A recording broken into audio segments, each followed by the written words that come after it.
Hello বন্ধুরা, technical PVS light চ্যানেলে আপনাদের সকলকে স্বাগত জানাই। আমি প্রতিনিয়ত আমার চ্যানেলে আধার কার্ডের নতুন নতুন আপডেটগুলো নিয়ে আসি। তেমনি আজ আমি আপনার জন্য এক বিরাট নতুন আপডেট নিয়ে এসেছি। আপনার আধারের সাথে লিঙ্ক করা ফোন নম্বরটি ভুল, জেল হতে পারে আপনার। কাদের এবং কেন জেল হতে পারে বিস্তারিত জানতে পুরো ভিডিও দেখুন। পুরো ভিডিও না দেখলে কিছুই বুঝতে পারবেন না, তাই পুরো ভিডিও দেখার অনুরোধ রইল আপনাদের সকলের কাছে। তাই আর দেরি না করে ভিডিওটিকে শুরু করছি। ভিডিওটি ভালো লাগলে লাইক করবেন, কমেন্ট করবেন, বন্ধুদের সঙ্গে শেয়ার করবেন। ধন্যবাদ, পাশে থাকবেন।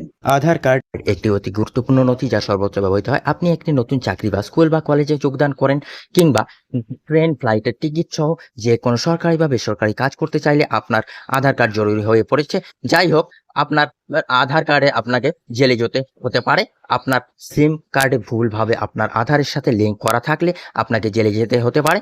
এমন পরিস্থিতিতে আজই দেখে নিন আপনার আধার কার্ডের সাথে ভুল সিম কার্ড নম্বর রেজিস্টার করা আছে কিনা। যদি আপনার আধারের সাথে একটি জাল সিম কার্ড লিঙ্ক করা থাকে, অথবা আপনি যদি আপনার আধার কার্ডের সাথে অন্য কাউকে একটি সিম কার্ড দিয়ে থাকেন, তাহলে অবিলম্বে এটি অনলাইনে ছড়িয়ে ফেলুন, অন্যথায় আপনাকে ক্ষতির সম্মুখীন হতে পারে।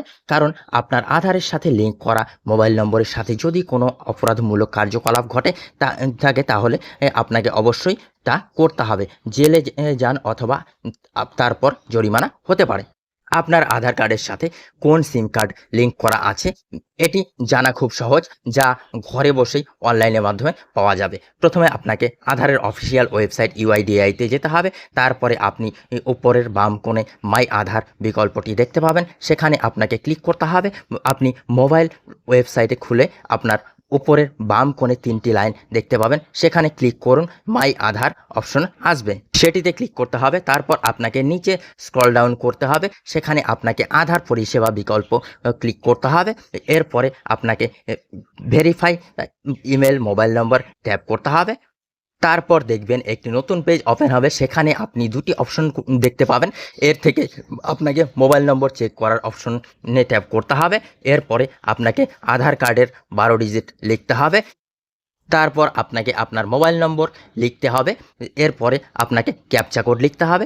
যদি আপনার মোবাইল নম্বরটি আপনার আধারের সাথে লিঙ্ক করা থাকে, তবে আপনি একটি বিজ্ঞপ্তি পাবেন যে রেকর্ডটি মিলেছে।